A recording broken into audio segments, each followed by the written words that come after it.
War is not just about soldiers fighting on the battlefield, it's also about the weapons they carry. In World War II, the United States and Nazi Germany developed some of the most powerful and effective weapons of the time. These weapons shaped the course of battles, influenced tactics, and ultimately played a significant role in determining the war's outcome. Today, we will compare these legendary tools of war to see which side had the better arsenal. From rifles to tanks, let's explore the most famous weapons of World War II and find out which ones stood out. Let's start with rifles, the backbone of any army.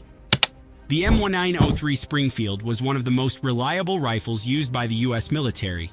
Developed in 1903, it was inspired by the German Mauser rifle. After the Spanish-American War, the US realized that the Mauser was superior, so they copied its design and even had to pay Mauser royalties for using its patented features. The Springfield used the powerful .30-06 cartridge, which gave it excellent range and stopping power. With iron sights, it was accurate up to 600 yards, but with a scope, it could hit targets over 1,000 yards away. Snipers loved this rifle for its precision. It had a 5-round internal magazine, weighed about 8.7 pounds, and was built for accuracy. In World War II and even later conflicts like Vietnam, snipers trusted this rifle for long-range shooting. Famous sniper Carlos Hathcock used it with great success in Vietnam. However, the Springfield had its downsides. It was long, heavy, and had a bolt-action system, meaning soldiers had to manually chamber each round.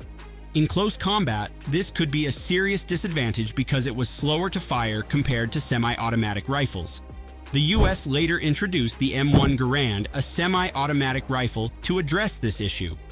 Now, let's look at its German rival, the Karabiner 98K, Kar 98K. This rifle was the main weapon of the German army during World War II.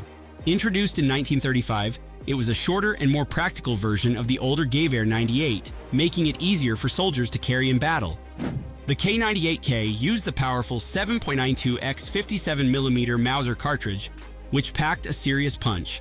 It had an effective range of about 500 yards with iron sights, and when equipped with a scope, it could hit targets over 1,000 yards away.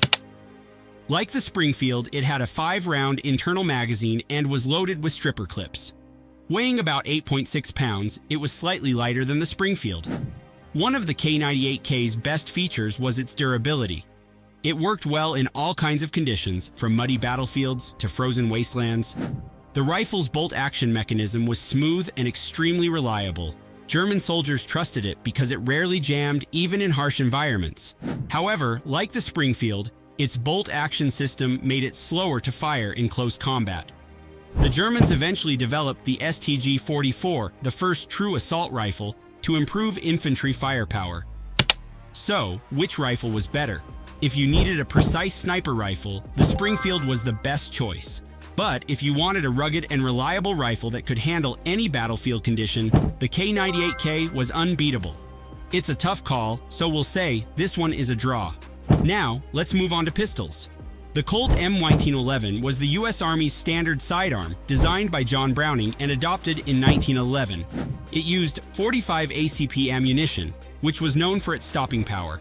The M1911 was simple, reliable, and easy to maintain. By the end of the war, over 2 million were made, proving how essential it was to American forces. On the German side, we had the Walther P38. Introduced in 1938, it was designed to replace the famous Luger pistol. The P38 was innovative because it had a double-action trigger, allowing soldiers to fire quickly.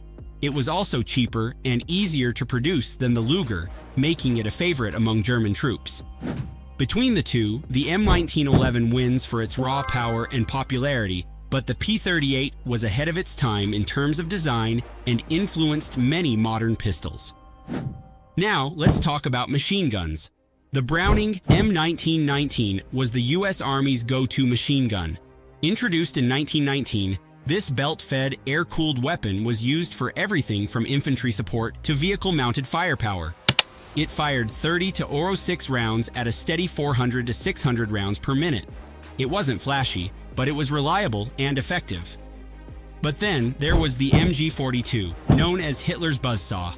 This German machine gun was one of the deadliest weapons of the war.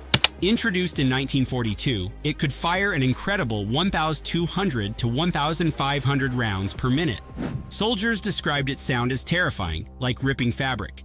Its high rate of fire made it one of the most feared weapons on the battlefield. However, the MG42's fast fire rate also caused problems. It overheated quickly and needed frequent barrel changes. Still, its impact was massive. Because of its sheer firepower and psychological impact, the MG42 wins this round, though the M1919 remains a dependable classic. Next, we compare submachine guns. The Thompson M1A1, also known as the Tommy gun, was America's signature submachine gun. Originally designed for trench warfare, it became famous during Prohibition but found its true purpose in World War II. It fired 45 ACP rounds at 600-700 rounds per minute, offering great stopping power.